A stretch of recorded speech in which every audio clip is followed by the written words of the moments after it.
sometimes. And the most hard take you have in your history is actually the one that was achieved pretty easy. But you think first, oh my God, how can this ever happen? And yeah, it just lays out very nicely. The whole movie comes together. You have something in your head, you have a very nice story, you have good dialogue, and now it's about to cut that into the right pieces, in the correct length. Nobody needs a loudspeaker for 250,000 euro or 500,000 or even 1 million. It's all available with my clients, all. Process starts, or you basically take along, say triggers you would need to be able to deliver. There is not a straightforward answer I can give you here. It always depends on the client, and you're doing film content, video content and commercials for your clients. It's always about sales. I know what's going on in Asia at the moment.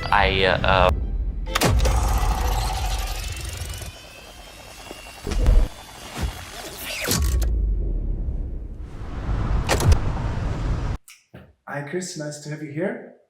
Thank you for having me. You're globally active or having a global project in cinematic storytelling. So maybe tell us a bit about your current projects. Is there any one very specific or which you, let's say, admire the most at the moment? That's a very good question because honestly, I really love what I'm doing. So I don't necessarily have like favorite projects, but at the same time, yeah, we all do. There are clients I love to work with. As a filmmaker, as what I'm doing, we all want to go to cinema. We all want to take the next step up and advance. That doesn't mean that I don't like to do commercials. Not at all. I love it. Because for me, honestly, if you see a good commercial tells a story in 20 to 30 seconds. If you can't do this, how you want to be good telling a story for 90 minutes? It's not so easy. It's not possible. But at the moment, I'm really focused on a short film with a quite popular German cast, which I filmed last year. Actually, I directed. I had a DOP that supported me and a nice team that we did that together. And now I'm directing and I'm back to editing. And now is post-production time. So now is actually the time when the whole movie comes together. You have something in your head, you have a very nice story, you have good dialogue. And now it's about to cut that into the right pieces, in the correct length, in a way that is interesting for the audience. And this is the most critical, mission critical part, but at the same time, it's the most fun part because like yesterday, for example, I was sitting at my workspace and I edited the whole day at the end, it was 2 minutes. It was 2 minutes, having 3 different scenes in these 2 minutes. But it was so much fun because of the nature of this scene. It was the climax moment in the whole short film, which makes it special. I'm not yet done with it, but seeing it advancing and coming to the point, cutting to the chase. This is something like a really nice feeling. You know, you sit down the whole day, you start in the morning. Okay, this scene is about this, is about that. Okay, pull it into the timeline, cut, do this, do that, color. All right. And now it's about fitting it to the emotion, to what the actresses say. And this is the nice part. Yeah. So at the moment, back to your question. At the moment, it's the short film, what I'm doing. Yeah, but I have honestly many projects that I really like. Working in the hi-fi industry with filming since a few years. And this is something that I also like very much because there you also tell a story at the end. Nobody needs a loudspeaker for 250,000 euro or 500,000 or even 1 million. It's all available with my clients, all. It's not about you need that to listen to some good music. No, it's about the story behind. And I'm very grateful to be able to provide my clients with a story so they can sell more of these devices. Very, very interesting. Actually, there came a lot of questions to my mind, but I'm trying to cut them short. First question would be, you already said that within your current favorite own project where you're a director, you're down to editing and you're now transforming the scripts to the movie. And at the same time, you said, yeah, you love doing in the hi-fi industry this storytelling commercial parts that people they've sell the products. What is your secret, or do you have a secret to transform takes into at the end into a cinematic storytelling, which a story or a message to the audience? I'm not sure if there is a secret ingredient or a special recipe that there is, because what I'm doing, I do not because of the money and because of impact or anything, but I love what I do. I really like doing what I'm doing. I like to tell these stories. I like to be a part in this industry and of course, play some role in it. Yeah? But to me, when it comes to a good storytelling, everything that looks easy at the outside is very tough on the inside. That's what I've learned so many times. And the most hard take you have in your history is actually the one that was achieved pretty easy. But you think first, oh my God, how can this ever happen? And it just lays out very nicely. So per se, there is a secret recipe or a secret ingredient or any secret that I have. What I do is a lot of organizing, a lot of planning. And of course, you need to be creative. If you're not creative, there won't be anything. So I would say I can be quite creative.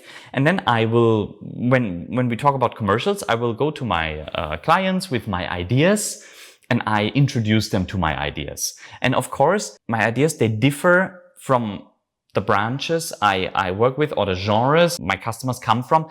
If I have a hi-fi product or anything like this, it's definitely different than having a speaker or having a tennis tournament. It always depends on the client. It depends on the target group. And what is the target group supposed to do? If you have 60-year-olds with a lot of money and they are supposed to buy a loudspeaker or a device, then you do a different storytelling than you do for 20-year-olds who should buy a sunglasses. That's the most significant difference maybe. And then it's actually all up to you, your imagination. Okay, you got some idea how to market this, how to tell a story, what kind of story can we tell from this? And then it's about the client. The client likes your idea, great, there you go. The client doesn't like your idea yet, all right, redo, have another idea until the client approves this idea. And sometimes I even have clients, they say, you do what you want. This is the target group, this is the product, this is what we do. You do that. Just do that. You know what you're doing because I'm doing that for how many years? So I would say I know roughly what I'm doing. So yes, these are the most liked. Yes, yes, of course. But on the other side, for me, it is always a challenge, but it can be an interesting challenge because there are sometimes things I'm not thinking about. And then client comes around with ideas and I'm like, oh, actually it's not bad. Let's put that into the story, in some kind. And then it turns out that it was a good idea, or it turns out it was a bad idea. And then hopefully it's not my idea. Yeah, let's assume I would approach you asking, to maybe get a project together. Is there any common process you start or you basically take along? And are there any key, triggers you would need to be able to deliver? Okay. Yes and no. Let's say there is not a straightforward answer I can give you here. It always depends on the client and the genre, the kind of production or service the client is in. It really is all about this. I don't open a drawer. Like the client tells me, oh, I'm doing hi-fi. I'm not opening a drawer and say, hi-fi, there you go. Yeah? Fill out that sheet and come back to me 2 weeks later. My God, no. Like me, I'm not that. Yeah. No, I need to talk with the client. I need to talk with him. And most importantly, I need to talk with the person who is deciding, because everything else doesn't matter. I can talk with a project manager, very good. Yeah. But if this project manager doesn't decide on the idea I have, it's about nonsense. I need the person to talk with who is deciding at the end, who is deciding on my story, on the budget, on all of this. Can we shoot in this factory? Yes or no? Can I go to very close to this machine to film that? Yes or no? I need to know that, because if I can do it, the picture will be nice. If I can't, maybe I will find another way of going close with a zoom lens or whatever, or I quit this shot and I will decide for something else that will fit to the storytelling. So it's really, I need the person in charge about this. And then I need to know, of course, the target group. The target group is really important. Who is going to see it? And most importantly, what are they going to do? What should they do after they watch that? Is it a kind of brand movie image film where you will see a company and after you watch this movie or this short film, you will be like, oh, nice. Yeah, I like this company. I have a good feeling with this company. Or is it a straightforward advertising? Buy our product. What is it about? I need to know this. The more details I have on the objective, the better I can deliver. That's always the same. What else do I need? I need to know the budget. Yes, I can do many things. And I know clients rather choose to not tell me the budget at the first moment, because they assume, oh, they give me 15,000 euro budget and then I will find something for 15,000 euro. Yeah? Even though maybe what we do is half only. And that's not nice for me, because I need to know what are we capable of doing? How crazy can I be in my storytelling? A crane will cost money. Yeah? If we have a car with an automatic crane and the camera on it, yeah, this will cost 2,000 to 3,000 euro per day with the operator, with somebody who is driving, who is in charge of this. I can have this idea of doing this shot, and this shot will be wow. What a shot for this company. What a shot for this film, and it will be play a big role in this cinematic storytelling that I want. But if there is no budget for it, I need to find another way of achieving it. Maybe another story. So that's why it's crucial for me to at least roughly know what are we talking about. Are we talking about 5,000 plus? Are we talking about 15 or 20 plus, or 50 or 100,000? What can I do? How much money do I have? Are we going to have actors and actresses or not? Can we do a voiceover after that or not? Because the voiceover is already 500 or 1,000 euro. Can I have a popular voice for this voiceover or not? Can I take the voice of Dustin Hoffman, Robert Redford, Julia Roberts, anybody like this? Or is it not possible? All of these things, yeah, I need to know. And that's why first thing is a call with a client. If the client finds me online, I need to have a Zoom call with him. And if it's a bigger thing, I will definitely drive there, because I need a feeling. I need to catch the client, let's say. Yeah, I need to get a glimpse of what's going on. Sounds to me it comes down a lot to communication and personal dialogue. Yes. At the end, it's not something I have prepared in a drawer. It's very individual. And my clients love me for being very individual. The clients I work with for years. The longest client I work with since 2015 now. And yes, sometimes I have projects with clients. I would say maybe 5% of my clients like this. There will be one project. The client is happy about it. Also, 95% of the cases, you cannot make everybody happy. Yeah, that's not how it works. Even though I wish. Okay. 95% the client is happy. All right. And then they will still proceed with somebody else because they say mostly it's actually events. Yeah, mostly it's events because they say, okay, we wanted to have you and your kind of attitude for this kind of film was perfect. But now we have a different film, a different event. We want to have a different videographer, filmmaker for helping us with this. Oh, perfectly fine. Yeah. Even though I worked, for example, for Tobias Beck, a very popular German speaker many years ago, I did a few things. Maybe we worked together half a year or 1 year for certain events, certain online courses I filmed and this and that. And then after that, we also said, okay, it's enough. Actually, for me, was enough in this kind of event business. And then I proceeded with hi-fi only after that. And also the client said, okay, it's nice. I'm very happy with everything, but now it's time to have a different way of filming. And I'm perfectly fine with this. That's okay. Yeah, just my clients in the hi-fi business is actually the opposite way. You work together, you start at the beginning, you don't know each other.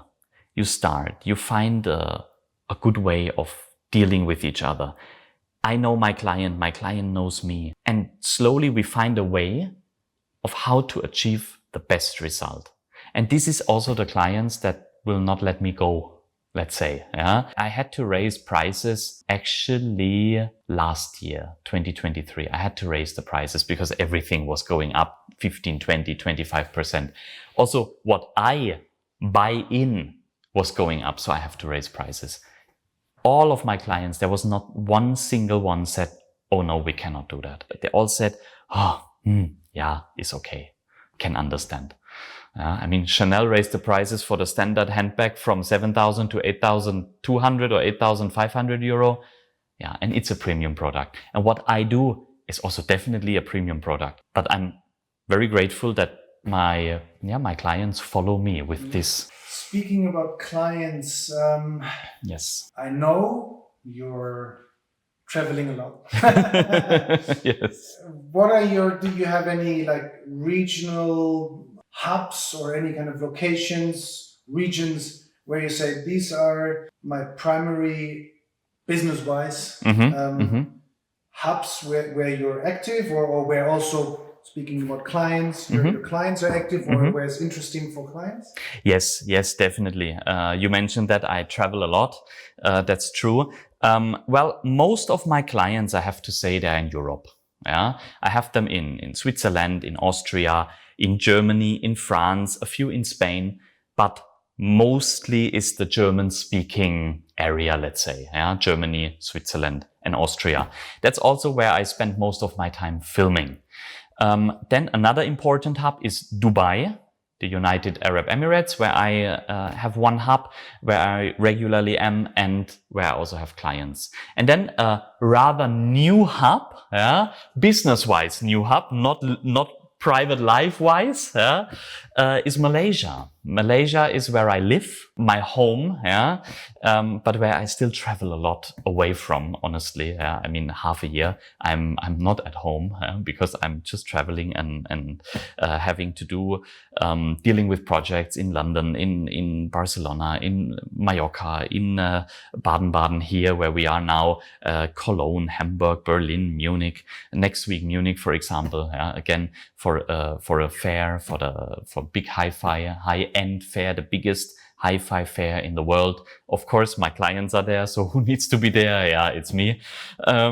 So yeah, business-wise, rather new with Malaysia, but I'm looking forward to also leave some impact there and to help people and help companies achieve their goals, achieve their sales. It's always a sales game. If you're in commercials and you're doing film content, video content and commercials for your clients, it's always about sales. My videos, they need to sell. And lucky me, they do. Lucky me, they do. I just want to tell you, I just recently, this year, established a new format for one of my bigger hi-fi clients. We were always doing product presentation and this and that. And I started with this, also my idea, this kind of presentation I started in 2020 with this, not with this client, but with this kind of format. And everyone was happy. The YouTube audience was happy. They liked to see that and this and that. Okay. And then I said, okay, come on. It's 2024. We did that 3 years now. It was successful. But if you don't change something, yeah, it changes you. The system changes you. You can't do the same forever. So at the end, I found a new format that I liked. I've been quite creative with this. I gave my client a few formats and my client approved more or less all of them. And now we do 3 new formats, and first one is out already, and the comments on YouTube, it's a German speaking video. The comments on YouTube were quite good. Yeah. Every time I'm seeing this, and then my client sent me a screenshot of this, sent me via a FaceTime message, and say, and without anything, just this screenshot. And then I see that and I'm like, yeah, good. can imagine. But I'm not too familiar with Malaysia, to be honest. But speaking about Dubai, I think, okay, I know Dubai is a big business hub. Yes. Still growing. Yes. But I can imagine that it's very interesting for companies to, and a big asset for you, offering you services in a global, international, how you say, city, Yes. like Dubai, that you can, let's say, like you can approach or you can deliver in English, but also when we speak about German-speaking companies in the Dubai hub, I assume that's quite an asset. Do you feel that? Yes, definitely. There are a lot of German companies in Dubai or in the UAE. Let's be more general, because the UAE is not that big. You can travel between the Emirates, let's say 2 hours, from one side to another, 2.5, 3 hours. Then you are through it. It's a rather small country, but the impact is absolutely crazy. The impact of the UAE, and especially, of course, Dubai and Abu Dhabi, the 2 major hubs. All the big German companies, no matter SAP, Bayersdorf, Siemens, all the big brands we know in the world, German quality, they are in Dubai since 30 years, maybe more, maybe less, little bit. Yeah. So yes, they have clients there, but they also have employees there, people working there. Yeah, there is a German community in Dubai, definitely. More and more and more growing. Yeah. At the moment, it doesn't look too good for the German economy in Germany itself. So also a lot of companies decide to leave Germany. Either they cut down the employees to go to the east, to have their factories in Slovakia, in Slovenia, in Poland, and other countries in the east, because they can produce there a lot cheaper, or they shut down totally and really move their company out of Germany for various reasons. It's not only the economic climate now, it's also tax. Tax is a big thing in Germany because it's just too high for what you get back. I would say a company being settled in the UAE does get a big asset working with you, because you can speak their language, German. Yes. Still can produce or deliver in an international language, English. So would you agree? Yes, of course, I agree. Yeah, but I want to say I don't only have German-speaking clients or German-speaking companies that I take care of the video for, or the film content for. But what the clients like about me and my approach, my attitude, my character, whatever, is maybe because also I travel a lot. I see a lot. I know what's going on in Asia at the moment. Due to the fact that my wife is Chinese, Malaysian Chinese, I also know a little bit about the language. Okay, can improve. But what I know is the character of the people. And my clients from all over the world want to, now globalized world, want to sell all over the world. So I regularly have people in Dubai coming to me and asking me, Christian, you are often in Asia. What do the people need there? Can we do video content specifically for them? Of course we can. And yes, it is a big difference. I mean, let me give you one example, okay? The color green. For us Germans, what does it mean? It means mostly, I mean, please tell me if I'm wrong, yeah? Nature, health related issues, yeah? Like whatever green and white comes together, yeah? Green is health, is nature, is wellness, spa experience, something like this, right? Green in the UAE is religion, because the Islam is green. Green color is all Islamic. So, and of course the same in Malaysia. Malaysia is an Islamic country. So everything that will be green here in Europe, in Germany, need to have a different approval, let's say, to bring the same thing out for UAE or for Malaysia, for Asia in general, because maybe it doesn't fit. Maybe the colors doesn't fit. Maybe you need to have a different way of portraying that, having a different way of showing that in the film. So my customers, they like that I'm traveling a lot because I know these things, and they don't need another agency to tell them and to do 100 hours of research and send them a 50,000 euro bill to find out this. They just ask me and they just talk with me, and therefore I do different. Even though I filmed one time, also to keep the cost low, and it's a good idea. I film one time, but I will edit a few times depending on the country, depending on the target group. And this is also interesting, I guess, for my customers, for my clients to work with me. I've heard you've received an award. You got the Hype Award. Yes. Tell me something about it. What is behind the Hype Award? Well, to be precise, it's not my first award that I received. I received some awards before for my work, like commercials. I've been doing not so bad, obviously, yeah, and I'm very grateful to have that received. But the Hype Award is something different, and that's why it's for me is something special. Because the Hype Award is actually a service award.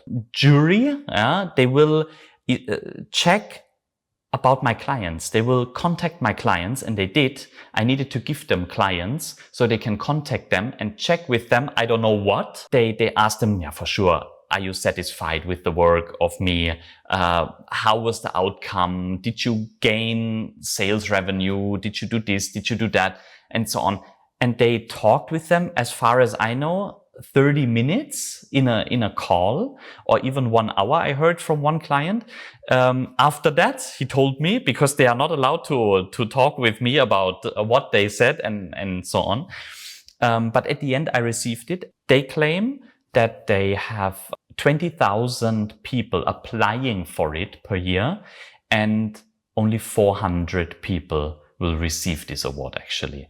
So to me, yeah, I'm very happy to be able to receive this award. Yeah, I'm happy that they give it to me because I did a good job.